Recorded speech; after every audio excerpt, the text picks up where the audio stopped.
She entered the dealership dressed in simple jeans and a white t-shirt, inquiring about a luxury vehicle. The salesman's gaze traveled from her casual attire to her scuffed sneakers, his expression transforming into undisguised contempt. "I'm sorry, but I believe you're in the wrong place," he sneered, gesturing toward the exit. "These vehicles start at $300,000. As staff members exchanged knowing glances and customers stared, her face flushed crimson with humiliation. She departed without protest. The following morning, a gleaming Rolls-Royce Phantom arrived outside the dealership. When the rear door opened, the salesman's expression crumbled in disbelief. Boston Luxury Motors glistened in the morning light, its glass walls showcasing an exquisite collection of automotive masterpieces that most could only fantasize about owning: Porsche, Bentley, Aston Martin, Ferrari, each commanding a more astronomical price than the last. Margaret Collins, Maggie to those who knew her, stepped through the entrance, her chestnut ponytail swaying gently with each confident stride. Her understated appearance, the simple white t-shirt, well-worn jeans, and minimal makeup, reflected a woman who valued substance over superficial display. At 35, she carried herself with the quiet assurance of someone intimately familiar with her identity and purpose. What remained invisible beneath her modest exterior was Maggie's role as the visionary founder of the Collins Foundation for Children with Disabilities, an organization that had transformed countless young lives through its groundbreaking work. Years before meeting her now husband, she had built the foundation from nothing, channeling her expertise in special needs development into creating meaningful, lasting change. Her gaze immediately locked onto a sleek midnight blue coupe, the perfect gift for her sister Caroline's 40th birthday. Caroline had always yearned for a luxury automobile, and after triumphantly defeating breast cancer the previous year, Maggie wanted to present her with something truly exceptional. Financial constraints were not an issue. Her foundation's success and astute personal investments had secured her considerable wealth in her own right.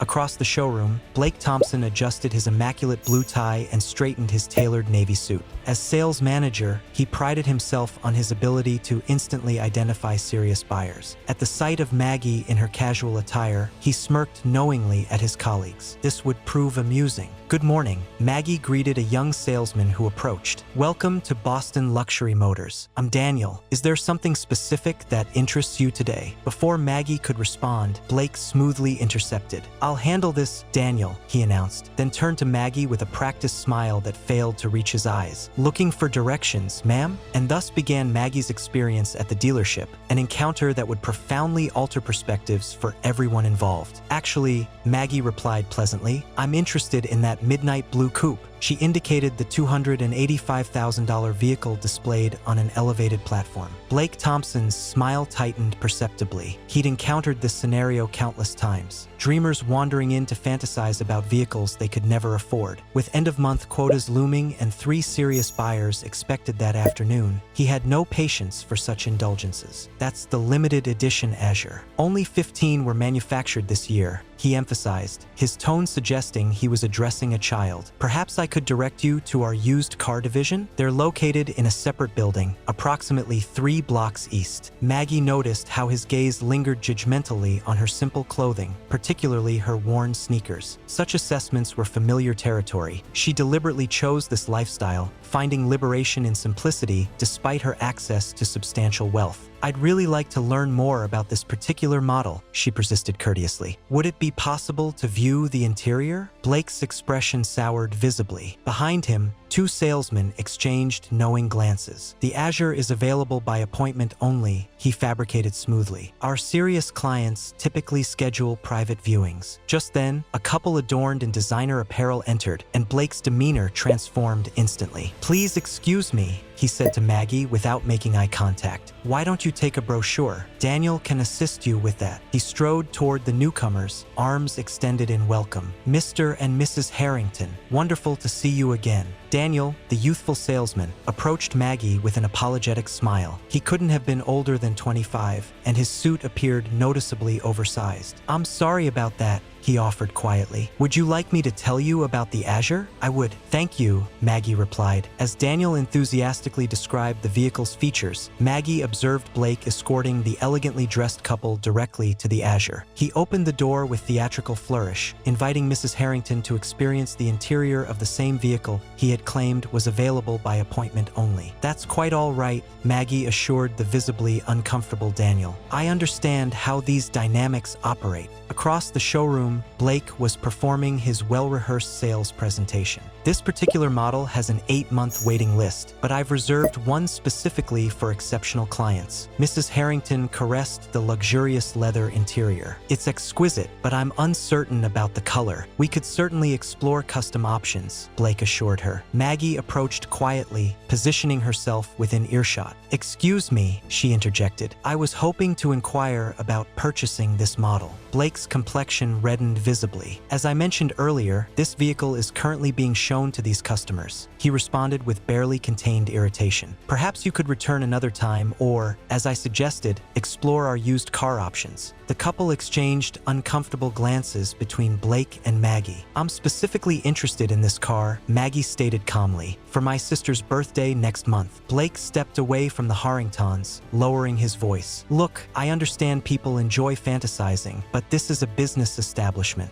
That vehicle costs more than most homes. I've been patient, but you're interrupting a legitimate sale." Several nearby customers had paused to observe the uncomfortable exchange. Daniel hovered anxiously at the periphery. "I'm prepared to make a cash purchase today," Maggie declared, maintaining her composure. That was when Blake's professional veneer completely disintegrated. He laughed, a harsh, abrupt sound that reverberated throughout the showroom. Several heads turned in their direction. "A cash purchase? Really?" His voice rose deliberately, designed to humiliate. "This isn't a yard sale. We're discussing $250,000. People who can afford these automobiles don't dress like." He gestured dismissively at her attire. Maggie felt heat rise to her cheeks, not from embarrassment, but from a steadily building indignation. Not for herself, she'd experienced such treatment before, but for anyone who had ever been judged superficially based on appearance. "I believe my money holds the same value as anyone else's," she stated quietly. Blake moved closer, towering over her. "Let me be perfectly clear," he declared, no longer attempting to disguise his disdain. "You are wasting my time and embarrassing yourself.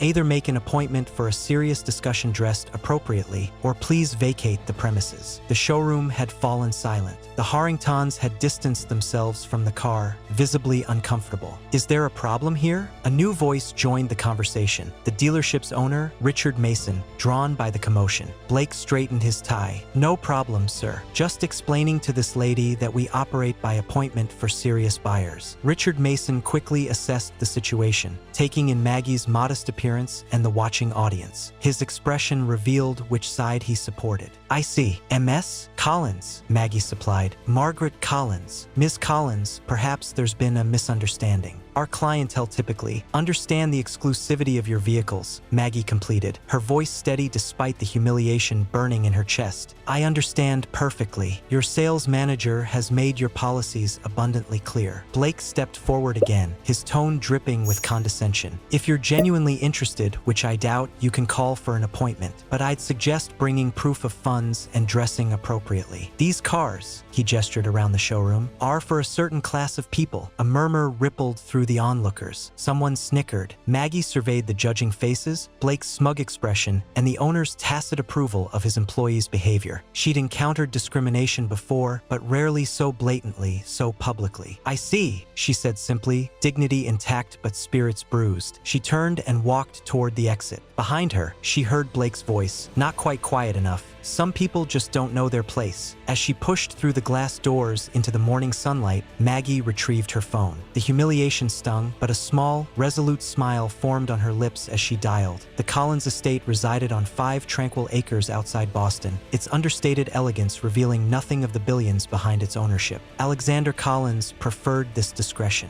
At 41, the tech visionary had revolutionized renewable energy storage technology, amassing a fortune while maintaining a deliberately low profile. When Maggie entered his home office, Alexander immediately set aside his work.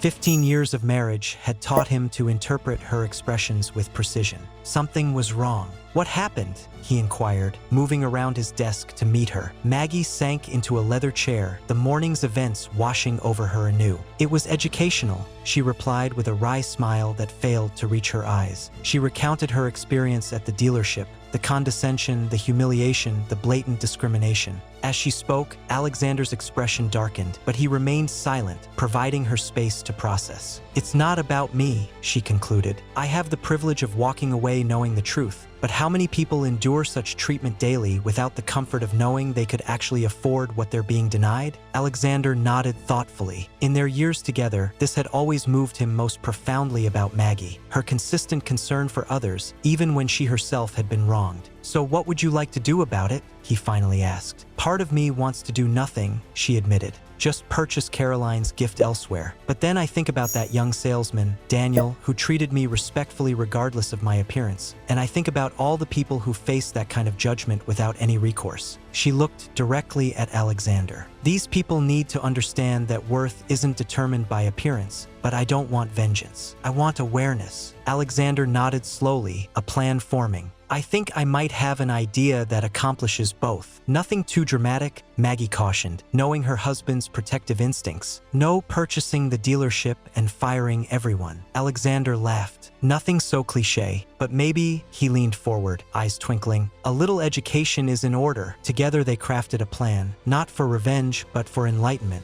Something that might alter perspectives more effectively than simple retribution. "Are you certain you don't want to accompany me?" Alexander asked when they'd finalized the details. Maggie shook her head. "This isn't about me needing to witness their comeuppance. It's about them learning to see beyond appearances." She paused, then added with a smile, "But I expect a comprehensive report." As evening settled over their home, Alexander made several phone calls, setting things in motion for the following morning. Tomorrow would deliver a powerful lesson in humility and the danger of assumptions, not just for Blake Thompson, but for everyone at Boston Luxury Motors. The following morning arrived with picture-perfect weather. Blake Thompson entered Boston Luxury Motors with a confident stride, straightening his signature blue tie. Yesterday's incident with the underdressed woman had become an amusing anecdote he'd shared over drinks with colleagues. Another delusional dreamer thinking she belonged in the realm of luxury. The showroom gleamed under strategically positioned lights, exotic cars arranged to maximize their allure. Blake had just concluded the morning staff meeting, emphasizing the importance of properly qualifying customers. Remember, he'd instructed the sales team, "Our time is valuable. We cater to a specific clientele. It's not elitism, it's efficiency." Daniel, the young salesman,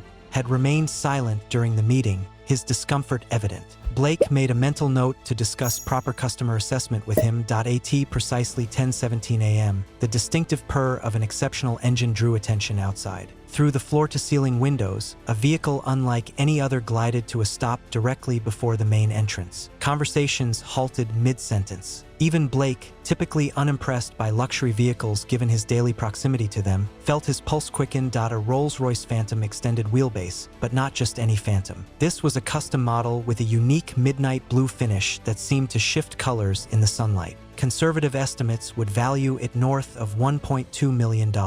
"Is that?" Richard Mason emerged from his office, drawn by the sudden silence. "Bespoke Phantom," Blake confirmed, already moving toward the entrance. "Extremely rare configuration." A uniformed chauffeur exited the Rolls-Royce and ceremoniously opened the rear passenger door with white-gloved precision. From the vehicle emerged a man of commanding presence, tall, impeccably dressed in a tailored suit that whispered rather than shouted its five-figure price. His salt and pepper hair was perfectly groomed, his posture effortlessly authoritative. Blake's salesman instincts activated instantly. This transcended a mere good prospect. This represented the caliber of client dealerships competed for, the kind whose purchases included not just individual vehicles, but potentially ongoing relationships worth millions. "Good morning, sir. Welcome to Boston Luxury Motors," Blake called out, intercepting the distinguished visitor before any other salesperson could approach. "Blake Thompson, sales manager. It's an absolute pleasure to have you with us today." The man regarded Blake with an inscrutable expression, then offered a polite smile that didn't quite reach his eyes. "Alexander Collins," he replied simply, offering a firm handshake.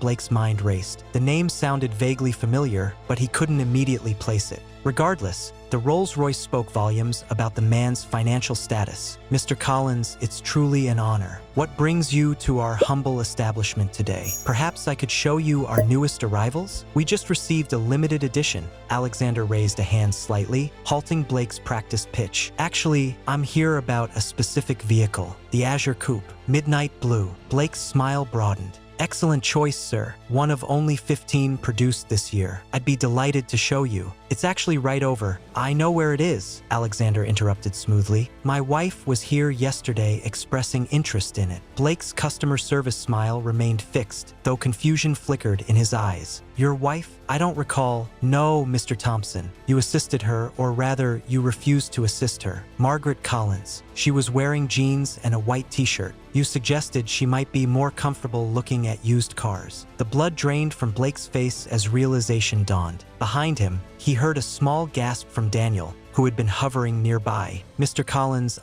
Blake stammered, his usual smooth delivery abandoning him. There must be some misunderstanding. We welcome all customers here. By now, Richard Mason had approached, sensing a situation developing. Is everything all right? Alexander turned his attention to the owner. Mr. Mason, I presume? Richard Mason? Yes, indeed. Welcome to Boston Luxury Motors. Thank you. I was just explaining to Mr. Thompson that my wife visited yesterday, interested in purchasing the Azure Coupe as a gift for her sister. She was, however, treated in a manner that I find troubling. Richard's expression shifted rapidly from welcoming to concerned. I'm sorry to hear that. I believe I was briefly involved in a conversation, but I wasn't aware of all the details. Alexander nodded thoughtfully. The details include your sales manager here suggesting that people like her don't belong in an establishment like this, based solely on her casual attire. By now, a small crowd had gathered, other salespeople, support staff, and even a few early customers. The showroom had gone completely silent.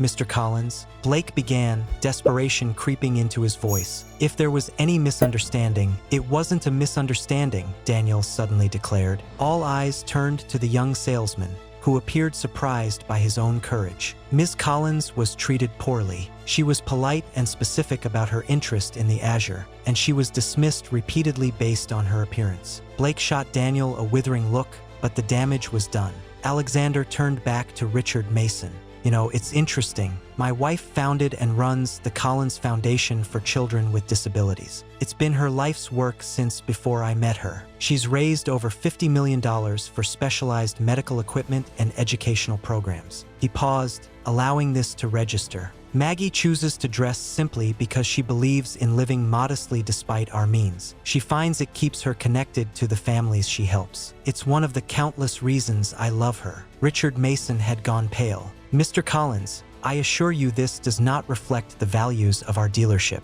We pride ourselves on actions speak louder than mission statements, Mr. Mason, Alexander interrupted decisively. Now, regarding the Azure, I'm not here to purchase just one vehicle. Blake perked up slightly at this, a glimmer of professional hope breaking through his distress. I was planning to purchase the Azure for my wife's sister, as Maggie intended, but I was also considering a fleet replacement for our corporate vehicles. 7 in total, and my personal collection could use updating as well. Mason's eyes widened. A sale of that magnitude would fulfill their quarterly targets in a single transaction. However, Alexander continued, I find myself questioning whether this is the right establishment for such a significant investment. The silence in the showroom was absolute. Blake looked physically ill.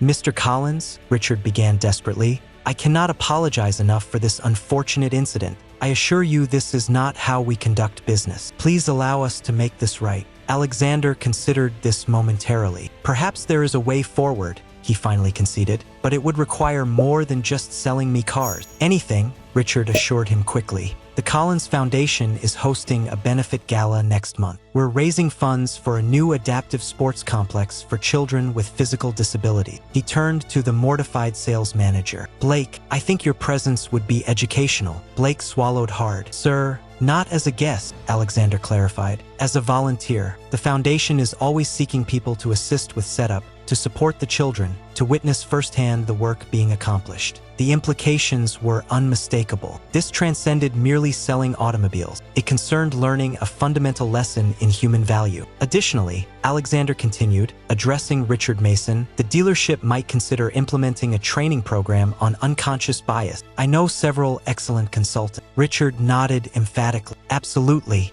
We would welcome such an initiative. As for the vehicles, Alexander turned to Daniel. the young salesman who had spoken up. "I'd like you to handle all the paperwork, beginning with the Azure for my sister-in-law." Daniel's eyes widened in disbelief. "Me? I thank you, sir. I'd be honored." "Good," Alexander said conclusively. "Now, shall we discuss the specifics of the corporate fleet?" As they moved toward Mason's office, Alexander paused before the Azure, running his hand along its sleek contour. "My wife has excellent taste, doesn't she?" Behind them, Blake Thompson stood motionless, his perfect world fundamentally altered. The harsh truth had finally dawned on him. He had revealed his character not by how he treated those he considered important, but by how he treated those he believed were not. 1 month later, the Collins Foundation Benefit Gala transformed the Grand Boston Hotel into a celebration of possibility. Children with various disabilities and their families mingled with donors, medical professionals, and supporters. Near the entrance, Blake Thompson, dressed not in his customary sales attire but in the event staff uniform, directed guests and assisted a young boy in a wheelchair. The past month had transformed him profoundly. His volunteer work at the foundation had begun as an obligation,